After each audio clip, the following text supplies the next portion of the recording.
Welcome to the True North Country Comics Podcast, dedicated to promote Canadian comic book creators and supporters. It's January 22nd, 2021. I'm John Swinimer. If you want to drop me a line, you can contact me at john@truenorthcountrycomics.com. On this episode, I chat with Chip Zdarsky and Jason Liu about Afterlift from Dark Horse Comics. The podcast is available on Apple Podcasts and Google Podcasts. It's also available on the True North Country Comics channel on YouTube. Chip is an Eisner Award-winning writer who never stops learning, and recently he's learned that he's written Spider-Man and Daredevil for Marvel Comics, and even drew a tiny bit of Batman. He's also the co-creator and illustrator of Sex Criminals for Image Comics that just wrapped. Jason Liu is an Eisner Award-winning cartoonist and illustrator based in Toronto, and is best known for The Pitiful Human Lizard, a comic book series he wrote and drew, set in Toronto, about a struggling Canadian superhero making the best of his shortcomings, which he kickstarted in 2014. Jason was nominated for the 2018 Doug Wright Spotlight Award for his work on The Pitiful Human Lizard. He also worked on the G.I. Joe Canadian Convention Edition comic books and has contributed a comic short to the Kill Shakespeare series by IDW. Jason's freelance illustration work has appeared in This Magazine, CBC, National Post, Globe and Mail, and 24 magazine. Afterlift, the Eisner Award-winning, Schuster Award-winning, and the Harvey Award-nominated graphic novel, is described as a fast-paced story about car chases, demon bounty hunters, and figuring out your place in this world and the next. Janice Chen recently quit her day job in finance and signs up to be a driver on a ride-sharing app. She has enough to deal with, from annoying passengers to overbearing parents. But what was at first a mundane yet enjoyable way to pass the time takes a terrible turn when she picks up a pair of mysterious passengers who are pursued by otherworldly forces. Janice realizes that her already terrible day might be headed straight to hell. Arriving in print from Dark Horse, Afterlift goes on sale February 2nd in bookstores and everywhere books are sold, and then on February 3rd in comic shops. The book is colored by Paris Helene, lettered by Aditya Bidkar, and edited by Alison O'Toole, and includes a sketchbook by Jason with commentary by Chip, as well as a process piece called Anatomy of a Page. So, without further ado, here's my chat with Chip Zdarsky and Jason Liu about Afterlift from Dark Horse Comics. Chip Zdarsky and Jason Liu, thank you very much for taking time to chat with me. Thanks for having us. Yeah, thanks. Appreciate your time. What I normally do to start off the interview is ask the creator about their first comic book. So I'm wondering if each of you can tell me, what was the first comic book that you read? Ooh. Jason, you go first. The first comic I've read, it might have been the origin story of Jason Todd in Batman. It's the one on, where the cover is Batman's fighting a bunch of punks, and you see this old lady going "Oh, go take him down." I don't know what attracted me to that cover, but I was a huge Batman fan because of Adam West. And to find out that the thing was, I was only 4 years old, or maybe 5, and my cousin told me that, oh yeah, that's the new Robin, Jason Todd. And I was wait, his name is Jason? I always wanted to be Robin, meaning I could be Robin? I felt seen. Jason representation in comics. I once had a guy contact me on Instagram demanding I introduce a character named Jason because he said there weren't enough Jasons in comics. I'm I'm pretty sure the name Jason has been used a few times in comics, buddy. Yeah. Chip, what was your first comic book you remember reading? Oh man, it's hard to say. The one I remember reading that got me collecting comics was Secret Wars issue number 7, which was just super cool because it was every superhero and every supervillain and big dynamic, big stakes, all that stuff. But before that, as a kid, I remember reading. It was an oversized Superman book. And it was right around the time I think Superman 2 had come out, and I was really big into Superman. It was a Treasury edition. I would know it if I ever saw it again, but I just had this faint memory of it. That kind of a book.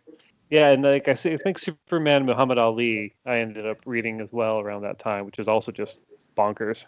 Oh yeah, that was Yeah. definitely great for sure. Yeah. Well, thank you for that. Want to say first off, I should congratulate you because I personally haven't had the opportunity to say congratulations on the Eisner Award for your best digital comic. Oh, awesome. So Thank you. you've heard that a gazillion times, but I need to do it because Oh, hey. congrats go out, and certainly congrats go to your collaborators, Paris Alain, Ditya Bidikar, and Alison O'Toole. Great collaborators to make that happen. So Chip, here's a pointed question for you. Was a gathering of these Canadians, except for Ditya, of course, from India, was a conscious effort to showcase what Canadians can do? No, a lot of it was just proximity. Like, because I knew Jason, because he used to intern at our studio and has gone on to become a great cartoonist in Toronto. So I've always wanted to work with him.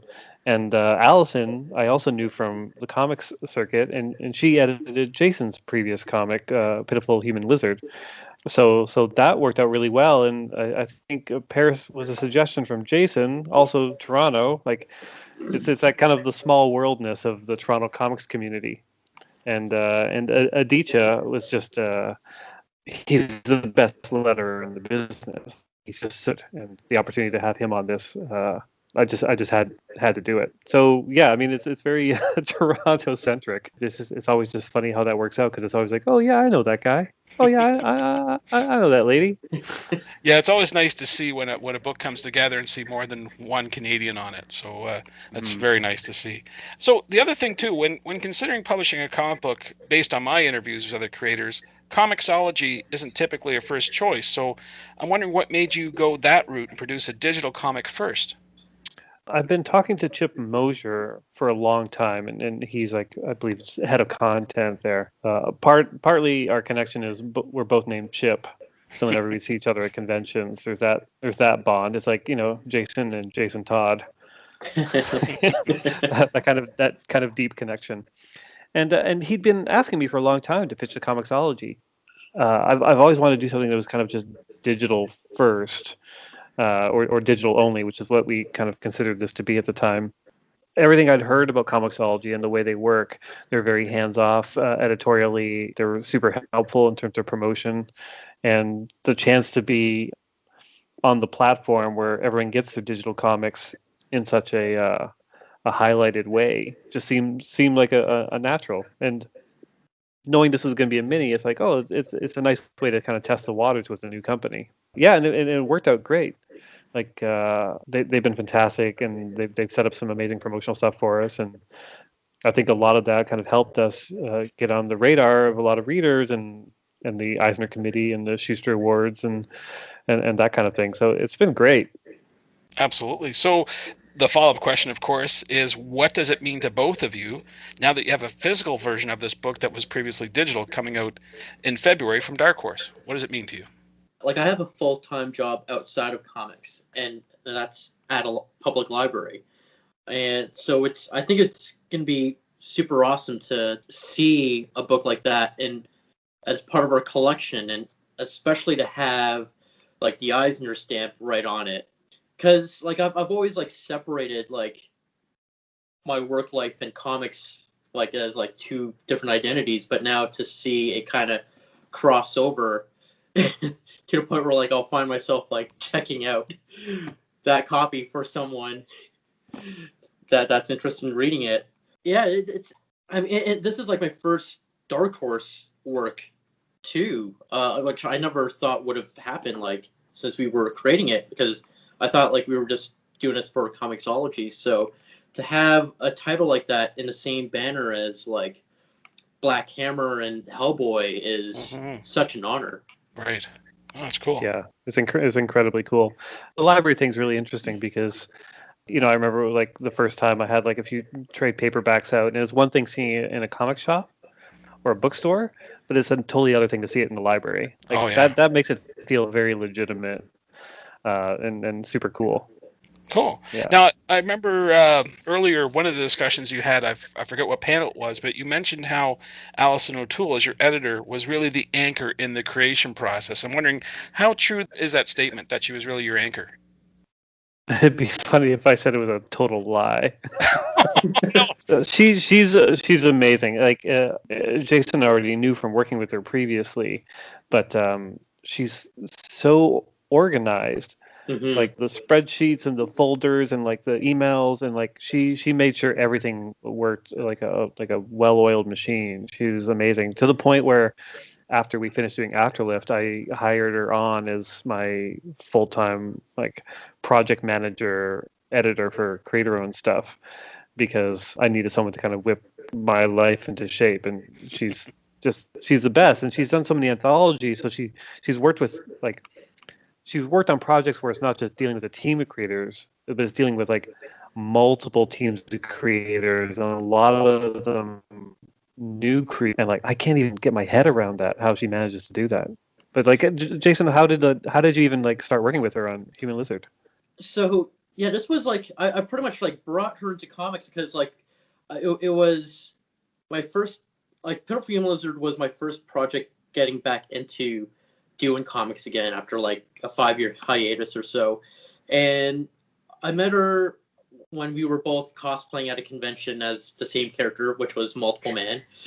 And, but and then like after like us hanging out as like cosplayers at conventions, I was like, hey, like I'm thinking of like doing comics, and I know like you've been like writing reviews about comics, and I've read your reviews, and like they're like honestly like they're very honest, and like so like you really know your stuff, and I was like wondering if you could just edit my work for me, because I just want to make sure that before it goes into the public that if everything is fixed, like there's nothing that's problematic or anything like. And I've worked with her for like 5 years on that series, and even up to like Afterlift, she's been. I see her as like the best sports coach you've ever had, where like she'll encourage you, like especially when you think your like your work is not good, like she will like she will like just bring you confidence that you need, that like, oh yeah, this is gonna be amazing, and at the same time like she will tell you what needs to be fixed in like a good way where you don't feel bad about yourself. Sort of like a Ted Lasso. Yeah, kind of like a Ted Lasso, except hopefully with more wins. Right. Yes. Exactly, well, like a Ted Lasso. She's like, I was just having this conversation today with another comic creator just about the importance of editors in comics, and they're kind of the unsung heroes. Like, I've worked with a bunch over the past few years, and there's ones that I would just maybe not work with again, and there's ones that I would go out of my way to work with, because a good editor can bring so much to a project and make you so much better for it. Great. I remember at last year's virtual San Diego Comic-Con, you both appeared on a panel, and you actually both expressed mutual admiration for your work, and I'm wondering if that still holds true today. I don't know, Jason. After working with me and my terrible dialogue and my terrible edits. No, it's been a lot of fun, especially since like I'll just say that like yeah we're working on like another project together, and I don't really work with like I'm not used to like working with like a collaborator, but to work with like one of the best in the industries, Chip, and all right. Well, you keep it fun, and that's what I like about it. Every issue, I get so excited about where our characters are going next. It's the same with Afterlift. We're like, I'll page turn. I'll be like, oh my gosh, I can't believe I get to draw this dramatic scene, or this scene that will have people's jaws dropped. Yeah, like Chip really knows how to tell a story. So far so good, I guess. The working with Jason has been an experience in frustration with myself, because he's so good and so fast, and he's always getting better, and it makes me angry as an artist and really happy as a writer who gets to work with him. Like so, I have both those things when I'm receiving art from Jason. I'm just like, oh wow, he's so good, and I'm so bad. Like, oh no, it's this horrible conflict in my head. But like there's no one as professional, as fast, and as good as Jason, and as nice. Like, there's the adage in freelance life, which I've always looked at for comics and illustration, which is you have to be two of the three, right? Really fast, good, really nice, and two of those three will get you a career. And it's so rare to find somebody that has all three, and Jason has all three, and so I never want him to leave me. Well, I know you mentioned a future project going to work together. I guess the next one won't have as many cars in it, right, Jason? Not as many as Afterlift. Okay, there you go. Still cars. There's still cars, yeah. Just not as many. Okay. Well, Jason, you mentioned before your day job. I know that both of you have been at the Mississauga Comics Expo. I've actually interviewed you both there.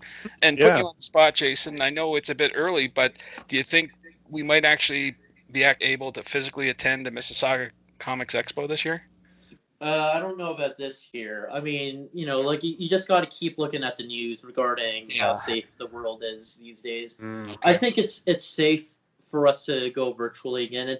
And the thing about us going virtually for MCX last year, and I think that's what we're going to be doing this year, is we get to actually have guests where we don't have to pay for their travel fare.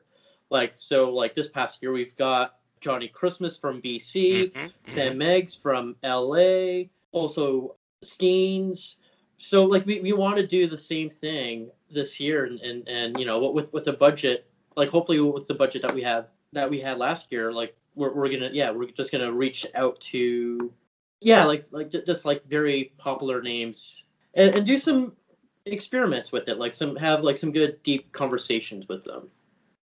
Yeah, sounds good. Yeah, I know we're all looking forward to that day we all get back together for an actual convention, but certainly the virtual ones have been working well so far. So absolutely. Well, I'm not going to put you on the spot and ask you what's next for you both, because I know that you got some stuff you can't talk about. But what I do want to say is, there any other questions that I didn't ask that you'd like to get across in this interview? Something I didn't ask you. We'll just say one final thing. Yeah, the book comes out February 2nd at all bookstores and February 3rd at comic book stores. And I will say it looks really, really nice. There's a nice spot gloss on the cover, and I've said this before, but it's really satisfying to have a full story in one volume in kind of a world of comics where comics just never seem to end.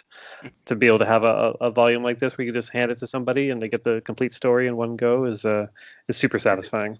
Features as well as the behind the scenes concept drawings and all the drama behind the scenes. It's all there in the book. And there's a commentary as well in the back.